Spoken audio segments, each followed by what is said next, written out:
Arun sir आ चुके हैं।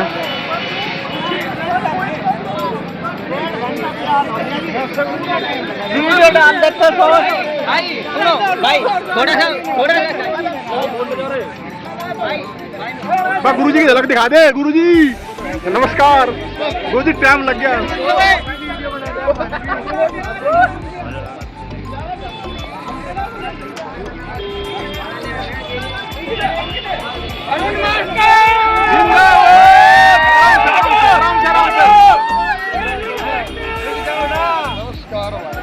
गुरु जी नमस्ते। आगे का यहाँ की बनेगी गुरु जी टाइम घना ला दिया भाई, क्या बताओ जाम इतना था।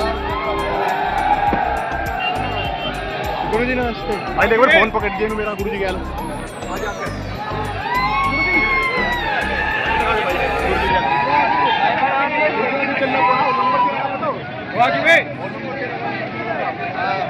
कुणाल हाँ जी हाँ जी हाँ जी सर।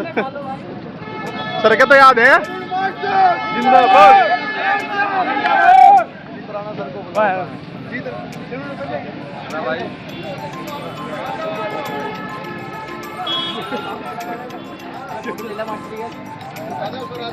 सर नमस्कार। ये हमारे जीत राणा सर भी आ चुके हैं।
की सील खोलो या बिना सील खोले उसके लेफ्ट साइड या नीचे ऊपर जहाँ से भी आपको मौका मिले क्वेश्चन देखने का, हिंदी के या जीएस के 5-7 क्वेश्चन आप देख के उनके आंसर सोचें।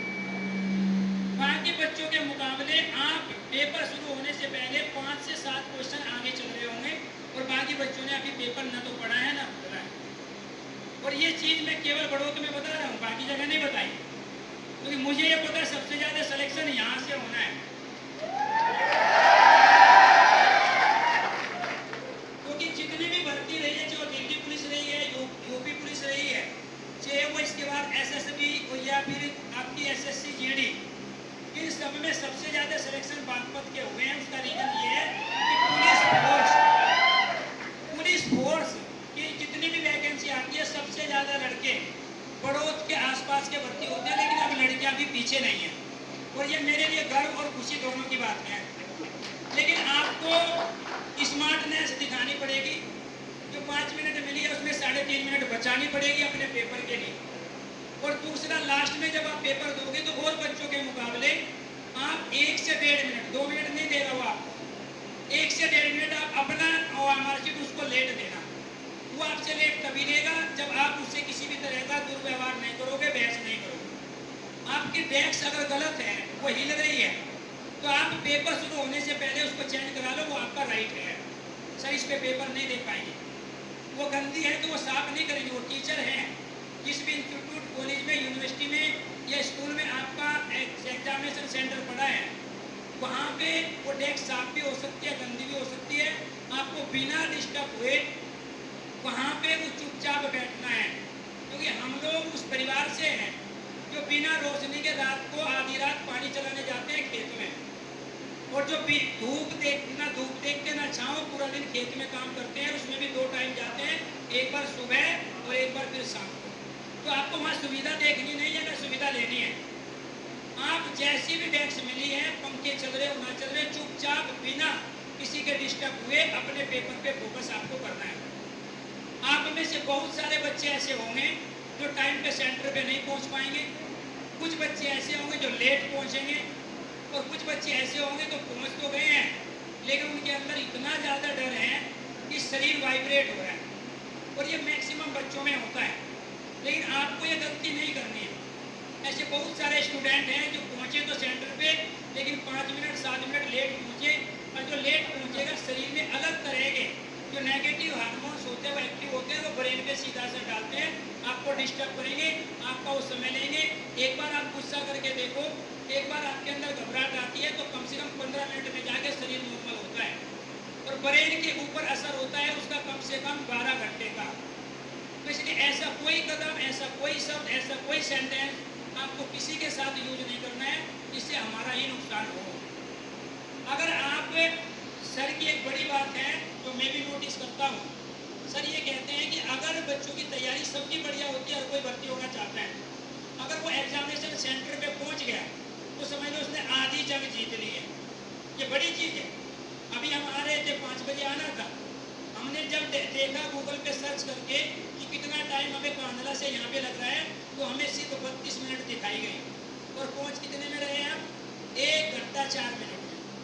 क्या हमने सोचा था कि जमाना जो टोल है वहाँ जाम होगा, जो किशनपुर बिराल है वहाँ जाम होगा? ये हमारे दिमाग में नहीं था। जब आपका सेंटर जहाँ भी पड़ा है उसके साथ आपके भी साथ ये स्थिति घट सकती है जो आज हमारे साथ घटी। इसलिए आप अपने एग्जामिनेशन सेंटर पे आधा घंटे पहले पहुँचिए, किसी से बातें ना कीजिए, आपका स्कोर क्या बन रहा है, आप कहाँ पढ़ रहे थे, आप फिलहाल क्या पढ़ रहे हो, जो आपके पास है उसी के भरोसे जाइए। माँ बाप का आशीर्वाद आपके साथ है, टीचरों ने आपके लिए मेहनत की है, जो भी हमने पढ़ाया, जो आपने पढ़ा उससे बाहर कुछ आने वाला नहीं है। जो OMR सीट आपको मिल रही है उसके साथ 2 कार्बन कॉपी लगी है, उसमें 1 स्टूडेंट कॉपी है। वो स्टूडेंट कॉपी आप घर पे लाके कहीं भी पटक देते हो, फिर भूल जाते हो, रखी कहाँ। अगर किसी भी भाई, किसी भी बहन का कोशिश करे कि ऐसा ना हो, आपका फाइनल सिलेक्शन अच्छे मार्क्स से 1 या 2, जिनके 2 आंसर सही होंगे, आंसर की में कुछ और होगा, उसको हम चैलेंज करेंगे, आंसर की रिवाइज होगी। अगर वो उस बात को नहीं मानेंगे तो कोर्ट का रास्ता है। ऐसा मैं अपनी लाइफ में खुद 32 बार कर चुका हूँ। मैंने 2013 में इसकी शुरुआत की थी, CTET के एग्जाम में आंसर की को चैलेंज करने की, और उसके बाद जो दूसरे साथी हमारे रहते हैं उनकी मदद लेके हम उस प्रोसेस पे आगे बढ़ते हैं। यूपीएसआई में फूड वाला केस हमारा था, यूपीएसआई में आंसर की को रिवाइज कराने का केस हमारा था, आपके यूपी पुलिस कांस्टेबल में दीवार घड़ी दिलवाने का केस हमारा था, आपके यूपी पुलिस कांस्टेबल में 5 मिनट एक्स्ट्रा दिलवाने का केस हमारा था। लेकिन मैं इसलिए बता रहा हूँ क्योंकि मैं आज अपने घर में हूँ, बाकी जगह मैंने चर्चा नहीं की इस चीज, मैंने यूट्यूब पे भी नहीं बताया। मैं चाहता हूँ कि जहाँ तक हम कर सकते हैं एक टीम के रूप में अपने साथियों के साथ हम पर्दे के पीछे और आपके सामने आके आपकी मदद करना चाहते हैं, क्योंकि हमारे लिए ही ये भर्ती बनी है। आप कभी भी प्यारे दोस्तों यूपीएससी में फार्म नहीं भरोगे, क्योंकि हमारे यहाँ माहौल नहीं है। हम भरेंगे फार्म एसएससी जीडी में, दिल्ली पुलिस में, यूपी पुलिस में, यूपीएसआई में। ये भर्ती हमारे एरिया की है। अगर यही भर्ती हमने छोड़ दी, इसी में सिलेक्शन नहीं ले पाए, तो रेलवे में, बैंकिंग में हमें कोई भर्ती होने नहीं देगा, क्योंकि उनकी तैयारी, उनकी सुविधा हमसे ज़्यादा है। मैं किन की बात कर रहा हूँ? बिहार, मध्य प्रदेश, महाराष्ट्र और इसके बाद पूर्वी यूपी की। तो हमारे यहाँ क्रेज ही भर्ती का है, हमारे यहाँ शान भी भर्ती की है, तो माहौल भी भर्ती का ही है। इसीलिए जो भी बनता है उस तरीके से चीज़ों को लेके हम बढ़ते हैं। इसके साथ आपको ये पहले से डिसीजन लेना पड़ेगा कि आपको कितने क्वेश्चन अटेम्प्ट करने हैं। पेपर में जो आपका परफॉर्मेंस है वो इस बात पे डिपेंड करता है कि आप जब क्वेश्चन कर रहे हो, शुरुआत तो मैथ का कर रहे हो, रीजनिंग का कर रहे हो या हिंदी से कर रहे हो। अगर आपने मैथ से शुरुआत की, मैथ के 20-22 क्वेश्चन आए, उसमें 40 मिनट आपने दे दी, मिनिमम 32 से 35 मिनट 22 क्वेश्चनों को करने में हर कोई देगा।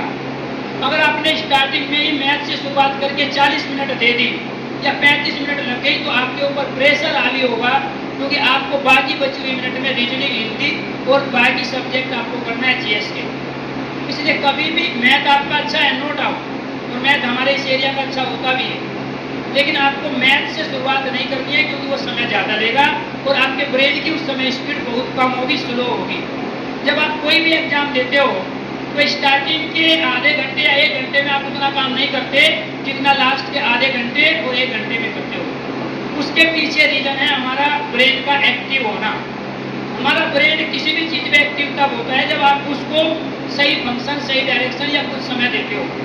आपने बहुत सारे बच्चों ने 3 घंटे के डिस्क्रिप्टिव एग्जाम दिए, पहले 1.5 घंटे में जो आपकी परफॉर्मेंस होती है, जितने क्वेश्चन करते हो, बाद के 1 घंटे में उससे ज़्यादा क्वेश्चन आप अटेम्प्ट करते हो। और ये आप खुद देख चुके हो यूनिवर्सिटी का एग्जाम देते समय, लिखते समय। ये सारा ब्रेन का फंक्शन है, इसको समझिए। आपको इस ब्रेन को आसान सब्जेक्ट देना है जिसको एक बार पढ़ने से क्वेश्चन समझ में आ जाए, और फिर क्वेश्चन केवल हिंदी के।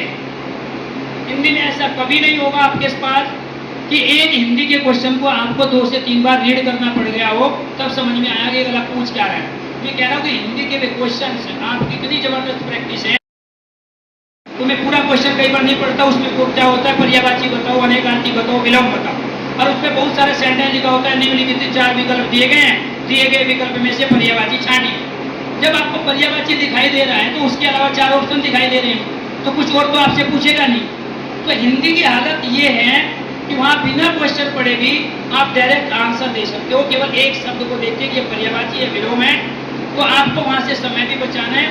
1 लाइनर क्वेश्चन है, एक बार पढ़ोगे, मान के चलो 10 क्वेश्चन हिंदी के किए आपने, और उस 10 में से आपको ये पता है कि मेरे 7 बिल्कुल सही है, मुझे कोई डाउट नहीं। एक आप छोड़ रहे हो 10 में से, एक के आप लोगों पर डाउट है कि सही होगा कि गलत होगा, फिर भी 10 में से जब 7 का कॉन्फिडेंस बन गया तो आपका मोरल बहुत ज़्यादा हाई होगा, और जब डिफिकल्ट सब्जेक्ट रीजनिंग और मैथ आपको मिलेगा तो उसको आप आसानी से कर पाओगे। लेकिन पहले आपने मैथ से शुरुआत कर दी, पहले 10 क्वेश्चन मैथ के पढ़े, 3 आपको आते नहीं है, छोड़ दिए, 7 क्वेश्चन आपने किए, 10 में से 2 आपके गलत है, 5 पे भरोसा है, कॉन्फिडेंस आपका लो हो जाएगा, क्योंकि 50% परफॉर्मेंस मैथ में हो रही है और उधर परफॉर्मेंस 85% हो रही है हिंदी में। तो ऐसे सब्जेक्ट से शुरुआत करनी चाहिए जिसको कम समय में हम कर पाए और ज़्यादा क्वेश्चन कर पाए, क्योंकि वहाँ सारा खेल आपके मोटिवेशन और सारा खेल आपके मोरल का अप और डाउन होने का है। जो बच्चा घबरा गया, जो बच्चा टाइम मैनेजमेंट नहीं कर पाया, वो इस भीड़ में, जो सिलेक्शन वाली भीड़ है उसमें नहीं है, वो उनकी भीड़ में है जिसको रिजल्ट देखने की आवश्यकता नहीं है। तो इसलिए आप हिंदी शुरुआत करके दूसरा समय हिंदी से बचा के 10 से 12 मिनट, इससे ज़्यादा हिंदी को नहीं देना है। आप रीजनिंग को दो, रीजनिंग में मानसिक अभिरुचि के जितने क्वेश्चन है, मैं अभी भी कह रहा हूँ पिछली बार टफ आए थे, सर चर्चा करेंगे, अब की बार ऐसे नहीं आएंगे। लेकिन मानसिक अभिरुचि के क्वेश्चनों में जो आते हैं उनको करके आओ, जो नहीं आते तुक्के लगा के आओ। अगर 10, 12, 15 क्वेश्चन आते हैं तो मानसिक अभिरुचि मेंटल एप्टीट्यूड के क्वेश्चन छोड़ने नहीं होते हैं, उसमें आपके तुक्के सही जाएंगे। बाकी जो 40 क्वेश्चन रीजनिंग के बच गए उसमें आप 5 क्वेश्चन छोड़ो या तुक्के लगा के आओ, वहाँ पे आपको सारे अटैम्प्ट नहीं करने, क्योंकि 2-4 क्वेश्चन तो ऐसे होते हैं जो हमारे लेवल से बाहर होते हैं। तो मानसिक अभिरुचि के सारे क्वेश्चन, हिंदी के सारे क्वेश्चन आपको अटैम्प्ट करने हैं, कोई नहीं छोड़ना चाहिए, तुक्के ही क्यों न लगाने पड़ेंगे। क्योंकि उनमें मानसिक अभिरुचि हिंदी में कोई भी क्वेश्चन ऐसा नहीं होगा जिसमें 4 में आपको दिक्कत हो। 2 में कंफ्यूजन होगा, बी या सी, ए या डी, और जहाँ 2 में कंफ्यूजन है उसको अटैम्प्ट करो। मान के चलो 20 क्वेश्चन में आपने तुक्के लगाए, 15 क्वेश्चन आपके गलत हो गए, बहुत किस्मत खराब है, मान लेते हैं हमारी किस्मत ठीक नहीं है। आपके 15 क्वेश्चन खराब, उसमें से गलत हो गए 20 में से, और 5 हो गए से। जब 5 क्वेश्चन सही हुए तो आपको 10 अंक मिल गए, 5 सही हुए। जब आपके 15 गलत हुए तो 4 पे 1 माइनस हुआ आपका, तो जब 4 पे 1 माइनस हुआ, 4 चौक 16, तो आपका एक क्वेश्चन बच गया अभी भी, जो आपको 2 नंबर दिला गया। बात समझ रहे हो मैं क्या कहना चाह रहा हूँ? हमने तुक्के से 20 क्वेश्चन किए, 15 गलत हो गए, 15 की वजह से हमारे कितने माइनस हो गए? 4। सही कितने हुए थे तुक्के के? 5। बच गया कितना? ये स्थिति तब है जब किस्मत खराब है। क्या 20 में से आपके 5 ही क्वेश्चन सही होंगे? अगर आपके 8 क्वेश्चन सही हो गए तो आपको फायदा कितना है? 6 नंबर का। फायदा कितना है? 6 नंबर। तो इसका मतलब तुक्के से फायदा हो रहा है कि नुकसान हो रहा है? 1/4 नेगेटिव मार्किंग में आपको रिस्क लेना पड़ेगा, क्योंकि स्कोर 230 से लेके 240 आपका रहेगा। तब आप घर पे जाके पता से बांट सकते हो पेपर देने के बाद, लड्डू नहीं बांटोगे, क्योंकि वो तो बाद में रिजल्ट आएगा तब की बात है। लेकिन ये स्कोर आप कैसे पहुंचेगा? कम से कम आप 130 के आसपास क्वेश्चन अटेम्प्ट करोगे, 10-12 उसमें से गलत होंगे, आपका 115 से 120 के आसपास स्कोर रहेगा, और वही स्कोर आपको फाइनल सिलेक्शन दिलवाएगा। आप अटेम्प्ट ही 120 करके आए, 10-12 करोगे गलत, और जब 10-12 गलत हुए तो आपका स्कोर हो गया 102, 105 या 105। 105 पे मेरिट लिस्ट नहीं बनती है, 45 लाख बच्चे पेपर दे रहे हैं।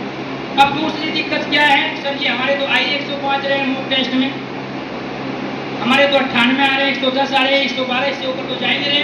वो जो तुम मॉक टेस्ट लगा रहे हो उसमें रीजनिंग के, मैथ के क्वेश्चन एसएससी सीजीएल के हैं, रेलवे के हैं, बैंकिंग के हैं, यूपी पुलिस कांस्टेबल के क्वेश्चन से नहीं। वो जितने भी मॉक टेस्ट तुमने लगाए वे सारे प्रीवियस क्वेश्चन पेपर है। वो मैं जानता हूँ, दोनों सर जानते हैं, लेकिन आप नहीं जानते। वे क्वेश्चन टीसीएस कंपनी के हैं, वे सारे क्वेश्चन बैंकिंग के हैं, वे सीजीएल के पेपर है 12th पास, और मॉक टेस्ट लगा रहे हो ग्रेजुएशन पास। स्कोर तो 105 रहेगा, स्कोर 105 रहेगा, तो वहां जो स्कोर है आपका वो स्कोर 100% बढ़ेगा, क्योंकि जानबूझ के आपको मैथ रीजनिंग के क्वेश्चनों से डराया गया है। लेकिन एक फायदा उसका ये है कि अगर आप टाइमिंग मैनेजमेंट कर पा रहे हो, वो उसका प्लस पॉइंट है। दूसरा फायदा ये है कि वो रिवीजन करवाते हैं। लेकिन उस स्कोर से आप घबराओ मत, उससे बेचैन मत हो, क्योंकि आपका पेपर उसी तरह का रहना है जो 17-18 फरवरी को आया। उससे थोड़ा सा कोई एक सेक्शन, कोई एक सब्जेक्ट का होगा, बाकी पेपर एवरेज होगा, क्योंकि 12th पास ये पेपर है, वो डिफिकल्ट नहीं बना सकता पेपर। तो आपको 4 चीज सोचनी पड़ेगी। फिर मैं सर को देता हूँ माइक, अपनी बात पूरी करके आपको टाइम पे पहुँचना है। हिंदी से शुरुआत करनी है, 10 से 12 मिनट हिंदी को देनी है। दूसरे नंबर पे रीजनिंग के क्वेश्चन करने हैं, मानसिक अभिरुचि के सारे क्वेश्चन अटेम्प्ट करने हैं, कोई नहीं छोड़ना है, चाहे तुक्का लगाना पड़े। रीजनिंग के 4 से 5 क्वेश्चन छोड़ सकते हो या तुक्का लगा सकते हो। जीएस के अंतर्गत हाईएस्ट स्कोर किसी भी बच्चे का आज तक 25 न तो है और न कभी, जो जहाँ जहाँ हमने पूछा सबका 20, 22, 20, 22, 23 के आसपास है। अगर जीएस में आपके 38 में से 20 सही हो रहे हो तो इसका मतलब ये हुआ कि आप भारत का भूगोल भी जानते हो और भारत का इतिहास भी जानते हो। इसके बाद सबसे लास्ट में आपको मैथ करना है। जीएस के क्वेश्चन अटेम्प्ट करने से जो समय बचा वो आप मैथ को दे दो। मैथ में अगर 15 नंबर आ रहे हैं तो अगर यूपी पुलिस में भर्ती नहीं हो पाई तो इसका मतलब आर्यभट्ट हो। 15 स्कोर अच्छा है, 20 कोई नहीं करेगा, हवाबाजी है। मैथ वाला टीचर भी नहीं करेगा, कोई है तो नहीं मैथ वाला? मैथ वाला टीचर भी नहीं करेगा 20, 22 आएंगे, 20 मैथ वाले से नहीं होंगे। वो वहां कर देगा बोर्ड पे खड़ा होके, क्योंकि वो पढ़ के आया है, ठीक है। लेकिन जब पेपर में बैठेगा इतना प्रेशर लेके वहां नहीं कर पाएगा। मैथ बहुत डिफिकल्ट सब्जेक्ट है और उसमें इतनी ज्यादा जल्दी किसी को महारत हासिल नहीं होती। इसीलिए आपसे रिक्वेस्ट है, मैथ से आप डरो मत। अगर आपके 12-13 क्वेश्चन मैथ के सही हो रहे, बहुत अच्छा आपका स्कोर है। बात समझ आ रही है? क्वेश्चन आपके कब होंगे? 23 तारीख को आपका पेपर है, 24 को है, 25 को है, 30 और 31। 23-24 में जो पेपर हुए हैं आप लोगों के, उनके आंसर नहीं देखने हैं, वो क्वेश्चन रिपीट नहीं होंगे। आपको ये देखना है कि किस टॉपिक से कितने क्वेश्चन पूछे जा रहे हैं, किस सब्जेक्ट में कहां से क्वेश्चन आ रहे हैं। जैसे जीएस की बात कर रहा हूं, पूरा तो नहीं मालूम, मान के चलो जीएस के अंदर थोड़ा नॉर्मल करना जरूरी है। जैसे सीधे भी है, लेकिन धीरे धीरे मैच्योर हो रहे हैं, क्योंकि इनको पता है बागपत के बिगड़े हुए बच्चों के बीच में। तो इसीलिए जीएस में आपको ये देखना है कि आपके स्टैटिक जीके के क्वेश्चन कितने आए 23 तारीख की मॉर्निंग और इवनिंग की शिफ्ट में। करंट अफेयर के कितने क्वेश्चन थे, साइंस का क्या रोल था, हिस्ट्री का क्या रोल था। पता चला साइंस के क्वेश्चन ए और हिस्ट्री, केमिस्ट्री और इसके बाद बायो पढ़े जा रहे हो।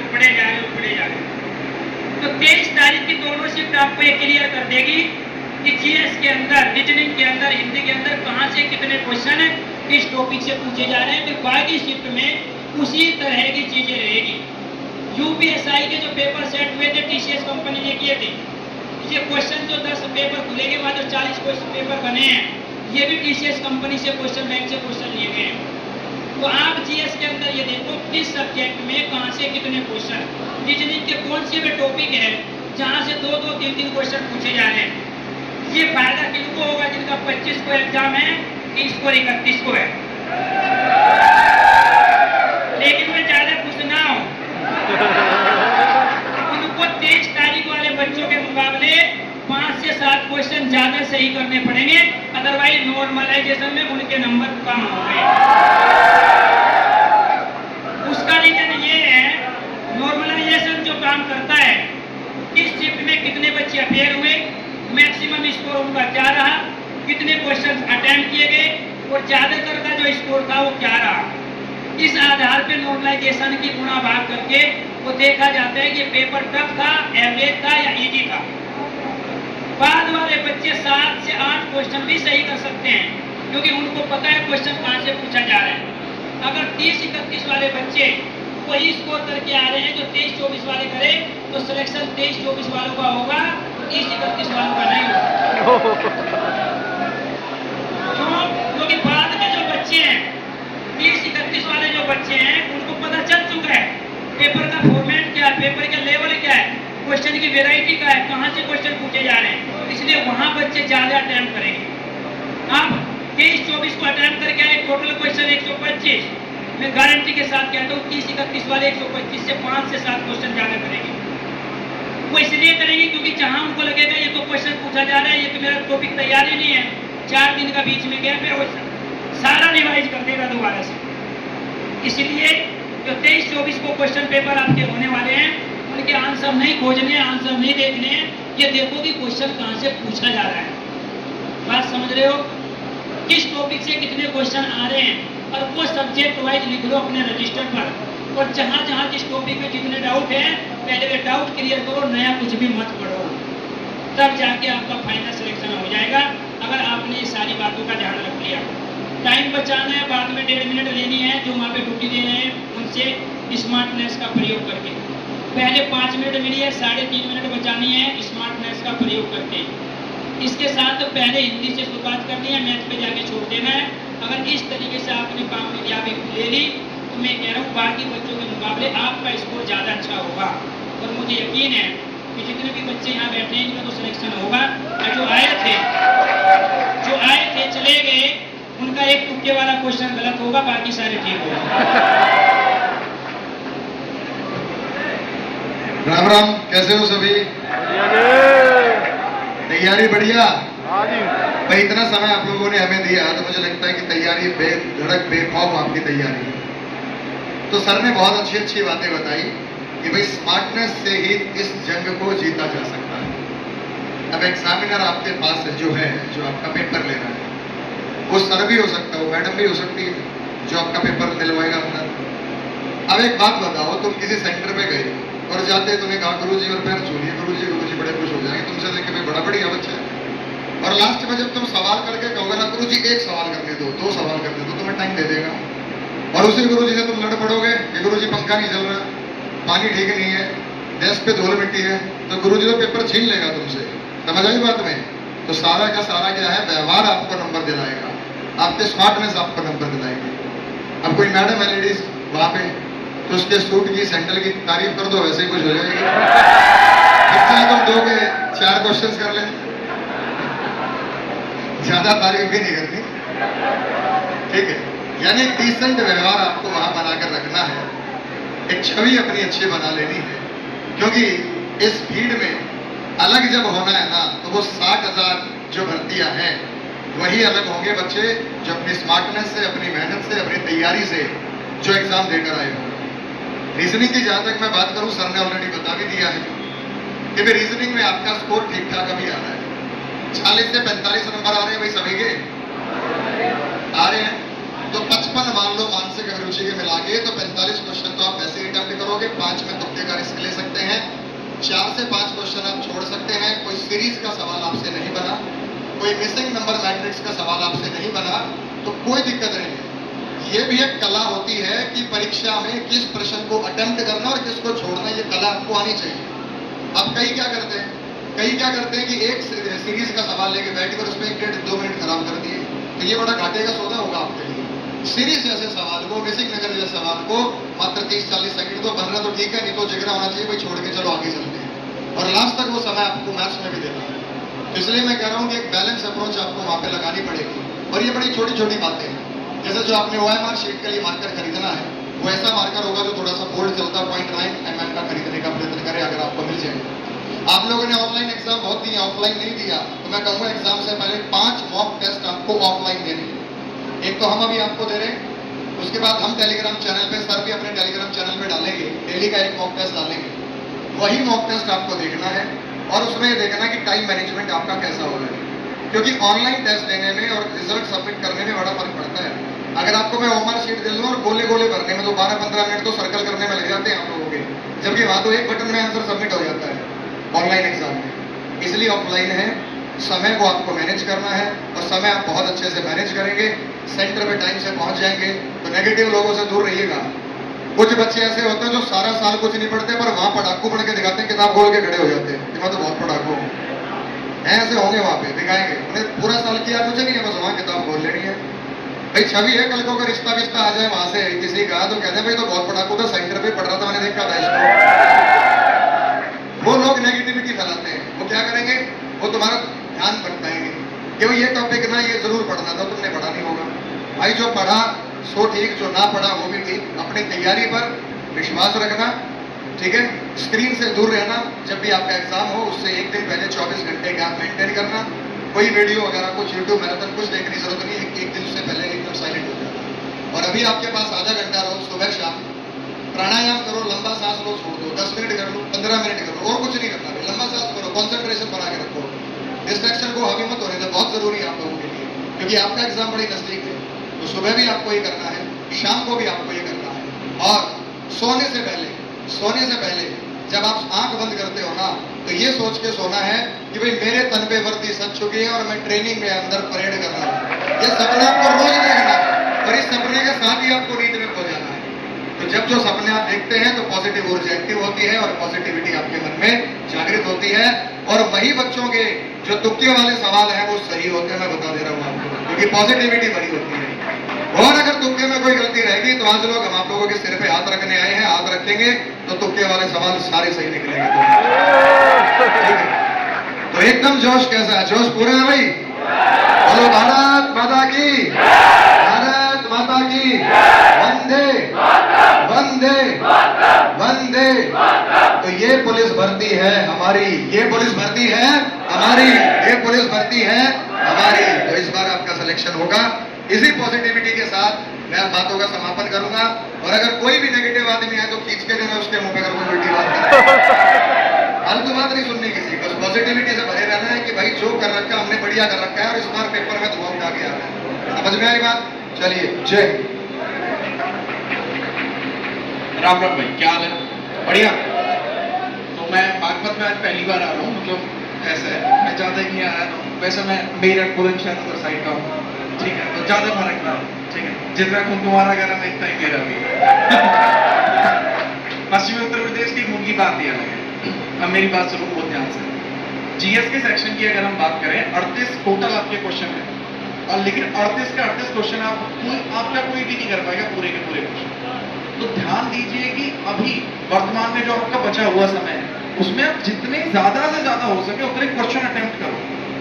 मतलब जो भी आपके पास मॉक्स हैं, अभी आप क्वालिटी में मत जाइए बहुत ज्यादा इन डेप्थ। अगर यही बात मैं आपसे आपको 20 दिन पहले बता रहा होता तो मैं कुछ और बताता कि भाई आप एक क्वेश्चन पढ़ रहे हो तो पूरा डिटेल उसका पता हो कि ये आंसर क्यों है, इसके पीछे का कारण क्या है, हर चीज उसके ऑप्शंस ऐसे क्यों है, ऑप्शंस में इसी तरीके के ऑप्शन क्यों रखे, वो सब चीज मैं बताता। लेकिन अभी वो गेम नहीं है, अब गेम कट चुका है क्योंकि फाइनल डेज बचे हैं। अब जितना ज्यादा हो सके उतना क्वेश्चन अपने आंखों के आगे से निकालिए, क्योंकि ऐसा हो सकता है जो प्रैक्टिस शीट आप पढ़ रहे हो उसी में आपने 500 टोटल क्वेश्चन हो, 400 क्वेश्चन पढ़ के छोड़ दिए, टाइम नहीं बचा, बाद में 100 में से ही आ जाएगा फिर। तो ध्यान दो कि क्वांटिटी में, अब जो है ना क्वांटिटी में डील करो, जितना ज्यादा से ज्यादा हो सके उतना ज्यादा डील करो। पहली चीज तो ये, मॉक बहुत सारे आपको लगाने हैं एग्जाम से पहले। दूसरी बात ये, अपना ध्यान को भटकने मत दीजिए, हाँ ये हुआ है हो जाएगा, पढ़ रखा है, नहीं। अगर आपके पास समय है तो उसको पढ़ लीजिए, ओवर कॉन्फिडेंस में बिल्कुल मत आइए।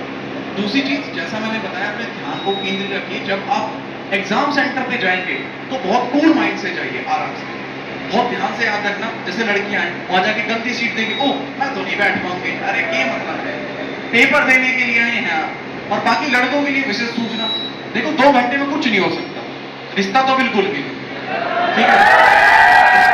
आपको ध्यान देने की इतनी जरूरत नहीं है।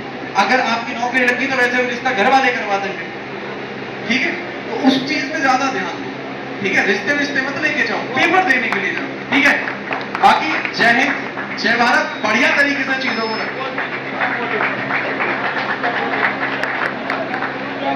देखो भाई, आप लोगों ने जो सम्मान दिया उसके लिए हम दिल से धन्यवाद करते हैं। और जितनी माला आपने हमारे गले में आज और कल डाली, नरेंद्र मोदी के गले में भी नहीं पड़ती। देखते और उन सर का विचार कर रहा है कि यहाँ के विधायक भी यही बनेंगे, अभी चुनाव में प्रेरित करेंगे जो आपकी मांगों को आगे उठाएं कि यहाँ के किसी बच्चे को किसी प्रकार की कोई समस्या ना हो। तो ये हमारा अपना घर हो गया भाई, यहाँ आते रहेंगे, जब आप बुलाओगे, जहाँ बुलाओगे, ब्याह शादी में बुलाओगे वहां आएंगे। लेकिन इस बार यूपी पुलिस में एक नौकरी की लड़ाई नहीं, 2 नौकरी की लड़ाई है। मैडम भी पुलिस वाली होगी, 2 ठीक है। तो पूरा प्रयास है हमारा आपके साथ, फिर से हम लोग जुड़े रहेंगे। आप लोगों को कम से कम 5 मॉक टेस्ट जो हम क्वेश्चन पेपर देके जाएंगे, वो मार्कशीट जो आपको मिलेगी, वो मार्कशीट वही है जो आपको पेपर में मिलने वाली है। उसी तरह का उसका कागज है, उसी तरह का फॉर्मेट भी है। आप कम से कम 4 फोटो कॉपी आप उस मार्कशीट की जरूर करा के अपने पास रखो। आपका जिस डेट में भी एग्जाम है उससे पहले 150 क्वेश्चन जो आप टेलीग्राम पे भी शेयर करेंगे, एक उसका पूरा पेपर आपको दे दिए जाएंगे। बाकी आप कहीं किसी भी बुक से जहाँ 150 क्वेश्चन है आपके सिलेबस को कवर करते हुए उसी फॉर्मेट में आप पूरा पेपर वो बनाएं। ऑनलाइन आपने बहुत टेस्ट देंगे वो आप लगा के जरूर जाओगे, ताकि ग्रामर से होने वाली गलतियाँ और पेपर के अंदर किस तरीके से आपको टाइम मैनेजमेंट करना है, उन सब चीज़ों को आप प्रैक्टिकली एक बार पहले देखें। बहुत ज़्यादा वो जरूरी है। पहला काम पेपर में जाने से पहले आपका यही है कि आपको 5 टेस्ट जरूर लगा के जाने, सारी एजुकेशन खत्म हो जाएगी, टाइमिंग मैनेजमेंट कर पाओगे। अदरवाइज वहाँ इतना प्रेशर आपके ऊपर रहेगा कि वहाँ चूक कोई ना कोई एक अगर आपकी हुई साल के बाद वो बढ़ती आपके हाथ से गई। आप कोई बड़ी गलती मत करना। 5 बच्चों से आपकी तैयारी अच्छी है, उसका रीजन ये है कि आप लोगों के अब तक किसी को कोई डाउट ही नहीं है। बस आप इसके डाउट यही थी, सर आओगे कितने बजे आओगे, क्योंकि बाकी जगह से डाउट आते हैं मतलब जरूरी नहीं है कि जिसका डाउट है वही पढ़ रहे हैं और आप दे रहे हैं। तो वहाँ पर बहुत सारे बच्चे अभी एग्जाम इस लेवल पे उनको जाके देना है, अपने मन को उस तरीके से उनको मजबूत नहीं बनाया। और आप लोग के अंतर ये होता है बाकी बच्चों के मुकाबले कि आप पैदाइशी मजबूत होते हो, क्योंकि इस जमीन में कुछ ऐसा है कि ये वर्दी के लिए पूरा अपना सुख चैन सब कुछ छोड़ छाड़ के मेहनत करता है। इसलिए आपसे गुजारिश है, कोई भी बड़ी गलती जिनको मैंने नोटिस किया है उस तरह की गलती आप नहीं करोगे। और बाकी अगर कोई भी डाउट आपका बचता है किसी भी तरह का, आपके पास माइक पूछेगा। अगर आप अरुण सर से कोई पूछना चाहते हो, राणा सर से या हिंदी में किसी तरह का कोई डाउट है आप बता सकते हो। अगर आपके किसी टॉपिक के क्वेश्चन जानने में होंगे, उसकी क्लास की अगर डिमांड आप करोगे तो हम कल से वो क्लास जाके लेना शुरू कर देंगे। आगे भी और अभी तक जो भी हमने प्रयास किया उन सब में सबसे ज़्यादा जो मेहनत है वो रीजनिंग वाले अरुण सर की है, क्योंकि हमें दोबारा मौका जो मिल रहा है पेपर में बैठने का और जो फेयर सिलेक्शन होने वाले हैं वो इसी इंसान को जिसका क्रेडिट जाता है। क्योंकि अगर आज तक वाला शो नहीं होता तो सरकार फैसला नहीं लेती। बहुत सारे एग्जाम बाद में भी हुए नहीं, बहुत सारे धरने प्रदर्शन हुए, सरकार पीछे बुक रेट घटी या अब तक घटी ही नहीं है। लेकिन वो एक ऐसा नजीर पेश हो गया कि जब भी इस तरह का कुछ गड़बड़ होता है और टीचर उसकी डिमांड करते हैं तो बच्चे साथ खड़े होते हैं, तो सरकार को डिसीजन लेके पेपर को कैंसिल करना पड़ता है। मैं आगे के लिए भी कह रहा हूँ, कहीं भी कोई स्थिति किसी तरह की अगर आती है तो हमारी नीड है तो हम आपके बीच में मिलेंगे। पेपर आउट हो महाराष्ट्र और उन सर के पास फोन आता है, सुनील चौधरी सर जी एक बार आइए और दोबारा से चर्चा करते हैं बच्चों के लिए। तो जो इंसान बीजेपी के खिलाफ बोलने को तैयार नहीं था वो शो उनका उतना ज़्यादा अच्छा आप लोगों ने सुपर डुपर हिट कराया कि वो कहीं भी पूरे देश में कुछ भी होता है तो उन सर के पास फोन होती है तो ये बोलेगी कि चलो दोबारा से एक शो करते हैं। तो ये कहीं ना कहीं वो वे चीज़ है तो आगे जाके आप लोगों को फायदा भी देगी और इसकी गुंजाइश को कम करेगी, पेपर को आउट करेगी। किसी के बहकावे में नहीं आना है। मॉडल पेपर घूमेंगे 2-4, कभी कोई उसको 50 रुपये में बोलेगा, 100 रुपये में। अगली बार पेपर कोई आउट होने वाला नहीं है। आप अपनी मेहनत पे भरोसा रखो, ईमानदारी से पेपर दो, आपका सिलेक्शन 100% होगा। माँ बाप से आशीर्वाद लेके जाना है, माँ बाप से आशीर्वाद लेके जाना है। हमारा आशीर्वाद आपको मिल चुका है। हमारा साथ जो भी बनेगा पेपर का 31 तारीख तक वो हम देते रहेंगे। अब आपके पास नहीं जाएगा, जो पूछना है पूछ सकते हैं।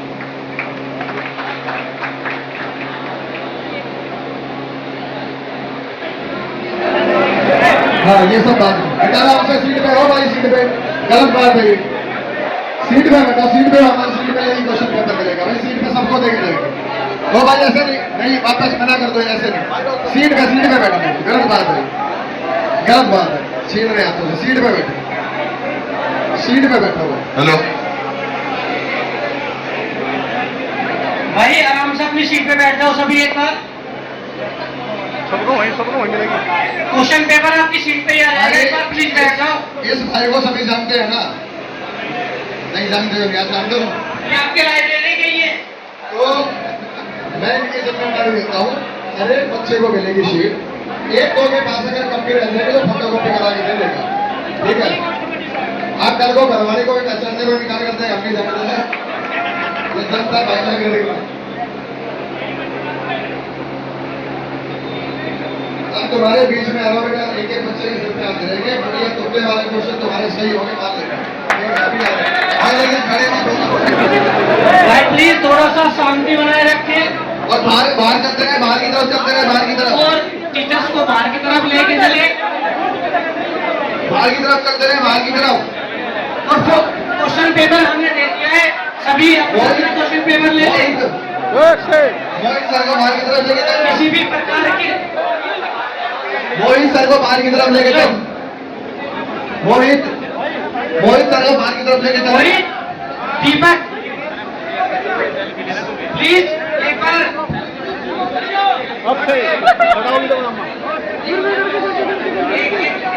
एक पेपर ये अपने घर चली जाएंगी, एक पेपर दे दो, पेपर दे दो बस। भाई पेपर सभी को मिलेगा, थोड़ी सी प्लीज शांति बनाए रखें। अपने हिसाब से आप मैनेज कर रहे हैं, नहीं तो फोटो कॉपी करा लेना इनकी।